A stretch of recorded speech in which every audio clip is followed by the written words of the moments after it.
They told me my land was the perfect place for their drainage system.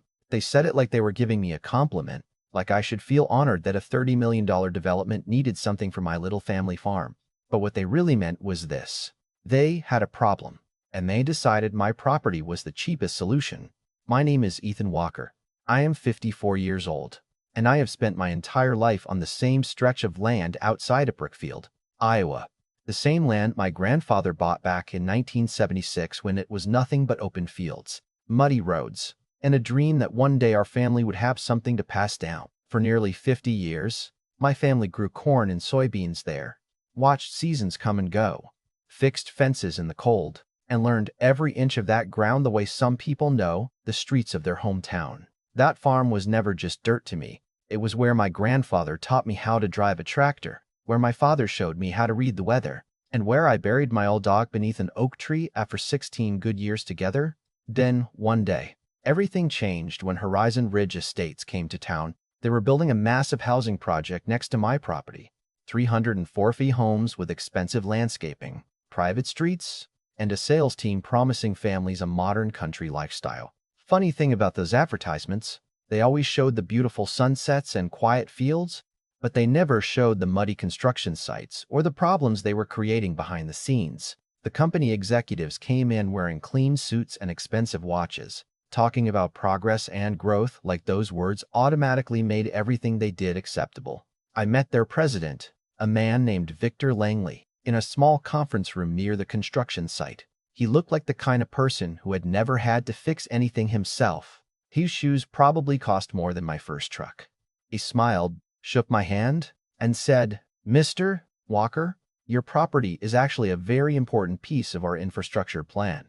Now, I have been around enough farmers to know when someone is complimenting you and when they are preparing to ask for a favor. I leaned back and asked him, "Important how?" He smiled again and slid some papers across the table. They wanted access to my land for drainage.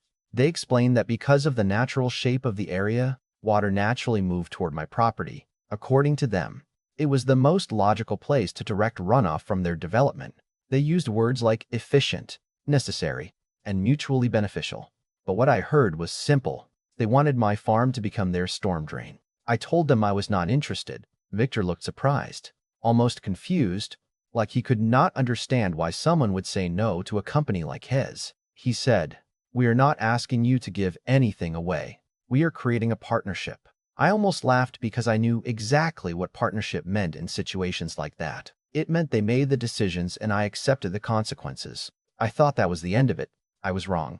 About 3 weeks later, on a cold morning in early spring, I was checking the fence line on the east side of my property when I noticed something strange. The ground looked different.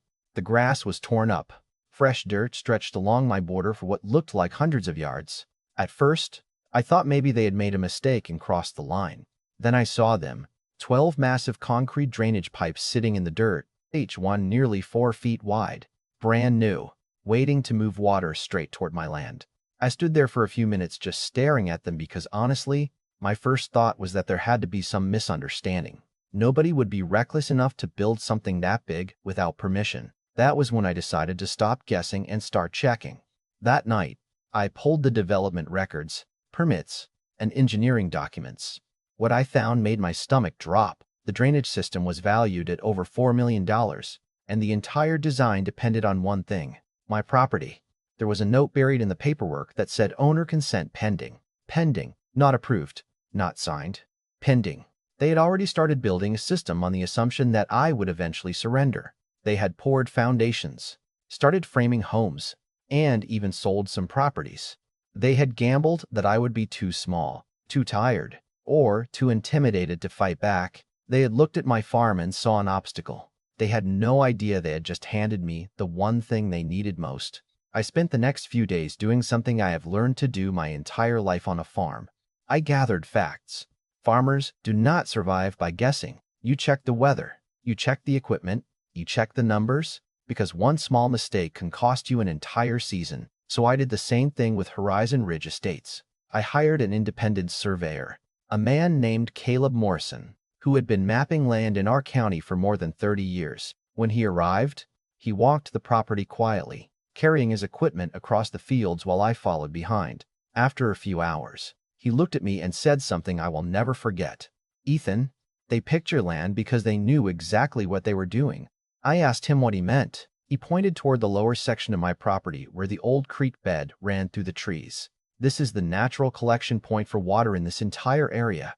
Everything within almost 3 miles eventually moves this direction. Gravity does not care about their construction schedule. It does not care about their investors. Water goes where the land tells it to go." That sentence stayed with me. Gravity does not negotiate. I looked across those fields and thought about my grandfather standing in the same place decades earlier, probably wondering if his hard work would mean something for the people who came after him. This was not just about money anymore. It was about respect. Horizon Ridge had not approached me like an equal. They had already decided my answer before they ever asked the question. They believed my quiet personality meant I was easy to push around. They were about to learn they had confused being patient with being weak. I called Victor Langley and asked him to meet again. This time, I brought the survey report, the property maps, and the document showing they had no legal approval to use my land. We met at a small diner outside town because I wanted the conversation somewhere simple, somewhere without polished conference rooms and fancy presentations. Victor arrived 20 minutes late, still wearing that same confident expression. He looked at the paperwork and said, "Ethan, I think we are making this more complicated than it needs to be." I looked at him and said, "No, Victor. I think you made it complicated when you built a $4 million drainage system on property you did not have permission to use." For the first time, the smile disappeared from his face. He explained that stopping the project would hurt hundreds of families who were expecting their new homes. He talked about employees, investors, and deadlines. But I asked him one simple question. When did those problems become my responsibility? He did not have an answer. The meeting ended without an agreement. A week later, I made my decision. I did not file a lawsuit. I did not call the news. I did something much simpler. I protected my property. I hired a crew, brought in heavy equipment, and started building an earthen barrier along my boundary line. It was not a wall meant to attack anyone. It was a boundary, 6 feet tall, stretching nearly 2,000 feet across the edge of my land. Some neighbors thought I was crazy. One guy down the road stopped his truck and asked me, "Ethan, are you really building a dirt wall against a $30 million company?" I laughed and told him, "No, I am building a fence." They are the ones who forgot where the fence was.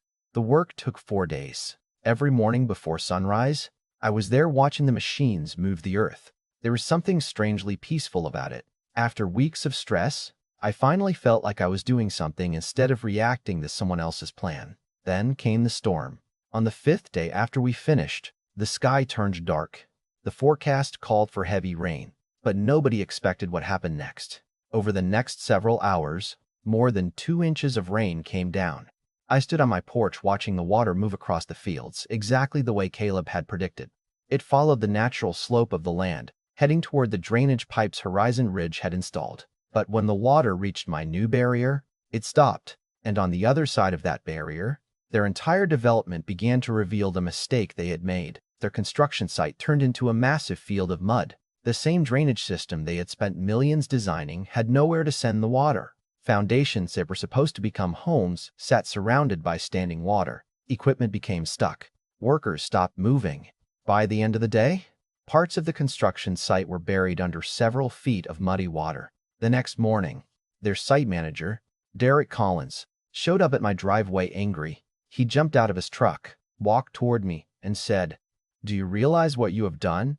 I looked at him and calmly replied, "I protected my property." He shook his head and said, "You are going to regret this. Our attorneys will make sure of it." I handed him a folder. Inside were the survey results, the unsigned permit documents, and photos showing exactly where their pipes crossed toward my land. I said, "You should probably show this to your attorneys before they show it to a judge." For the first time, nobody from Horizon Ridge had a quick answer. They were used to controlling conversations. They were used to people agreeing because they were impressed by the size of their company. But my farm did not care how many executives they had or how expensive their suits were. The land only cared about the truth. A few days later, another storm rolled through. Another almost 2 inches of rain. Another delay. And suddenly the problem they thought would disappear became impossible to ignore. Their construction timeline started falling apart. Buyers started asking questions. Investors started demanding explanations. The same company that had walked onto my property believing I was their easiest solution was now realizing I was the one thing standing between them and a very expensive mistake. That was when my phone rang. I looked down and saw Victor Langley's name on the screen. The man who had once told me my land was simply part of his infrastructure plan was calling me directly. And this time, he was not calling to explain. He was calling because he finally understood something I had known from the beginning. They did not own my land.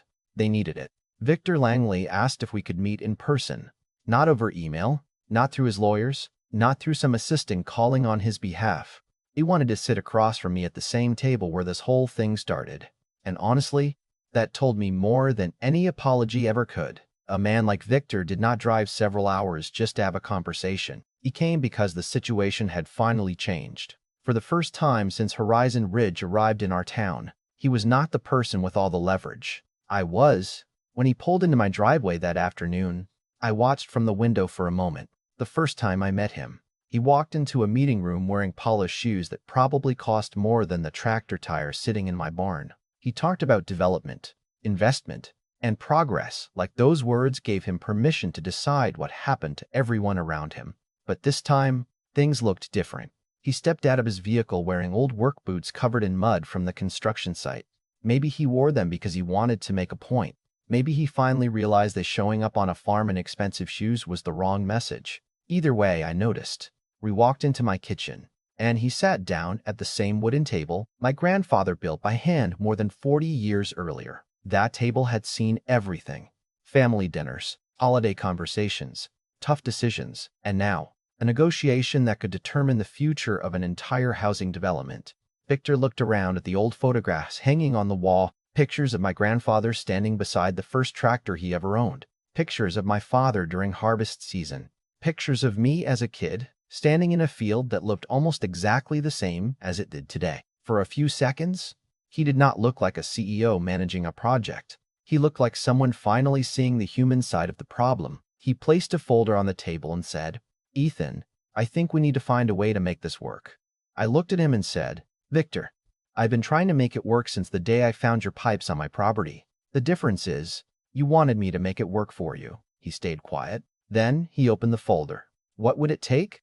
That was the moment I knew this conversation was no longer about whether I had a choice. It was about whether they were willing to respect it. I had spent years farming this land. I knew the value of patience. You do not plant a seed today and expect a harvest tomorrow. You prepare the ground, you protect it, and you wait. That is what I had done. I had gathered the documents. I had hired professionals. I had given them opportunities to do the right thing. Now it was time to talk numbers. I told Victor that if Horizon Ridge wanted a long-term easement across my property, it would have to be a real agreement, not a handshake and not a favor. They would receive access for 50 years, but there would be compensation for the land they depended on. My terms were clear.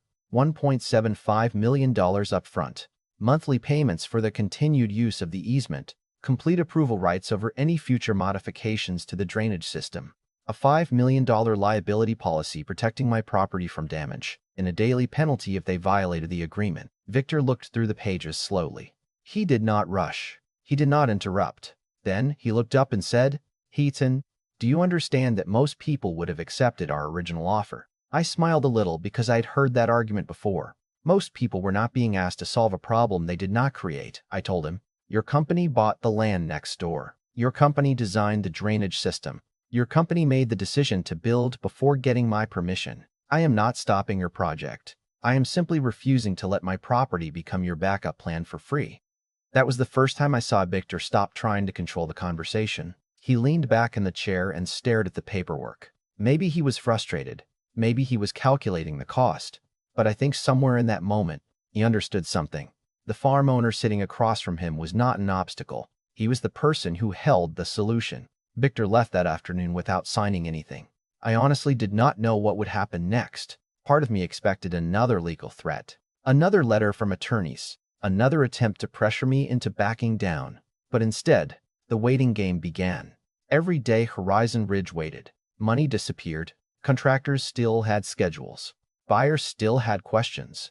Investors still wanted answers. A project that once moved with the confidence of a company that believed nothing could stop them was suddenly stuck because of one simple fact. They needed permission. 9 days after our meeting, another storm came through the county. It was not as severe as the first one, but it was enough. Water moved across the land exactly as nature intended. Their construction site struggled again. Their drainage problem was not a temporary inconvenience. It was a design problem, and design problems do not disappear just because someone wants them to. Then, on the 12th day, my phone rang. I looked down and saw Victor's name. I let it ring for a second before answering, not because I was trying to play games, but because I wanted to remember that moment. The same person who once walked into my life assuming I would adjust to his plans was now calling because his plans depended on mine. "Ethan," he said, "we are ready to move forward. No excuses, no attitude, no mention of lawsuits, just acceptance." 2 days later, the agreement was signed. The payment arrived that afternoon. I remember sitting in my truck afterward, looking out across the field, and feeling something I did not expect. It was not excitement. It was not pride. It was peace, because the money was never the main victory. The victory was knowing that my family's land still belonged to my family, not to the person with the biggest company or the deepest pockets. After everything was finalized, I approved the redesigned drainage plan. The new system was smaller, smarter, and built around the natural environment instead of trying to overpower it. They added erosion protection. They changed the direction of certain flows. They stopped treating the land like an empty space on a map and started treating it like something that had limits. Horizon Ridge eventually finished the neighborhood, but the damage from the delays was already done. The project ended nearly 11 months behind schedule. The company lost millions because of decisions made before they ever asked the one person whose property mattered most. Some people in town still believe I should have handled things differently. They say I could have negotiated earlier. They say families waiting for homes were caught in the middle, and I understand that perspective. I really do. Nobody wants to see a community struggle, but I also believe communities only work when everyone respects everyone else's rights. Because if the size of your company determines whether you get to ignore someone else's property, then what kind of community are we really building? A few months later, I bought another 12 acres beside my farm. I planted 200 oak trees where their original drainage path was supposed to run. Those trees will probably outlive me. My grandchildren might one day walk beneath them and ask why I planted them there, and I will tell them the truth.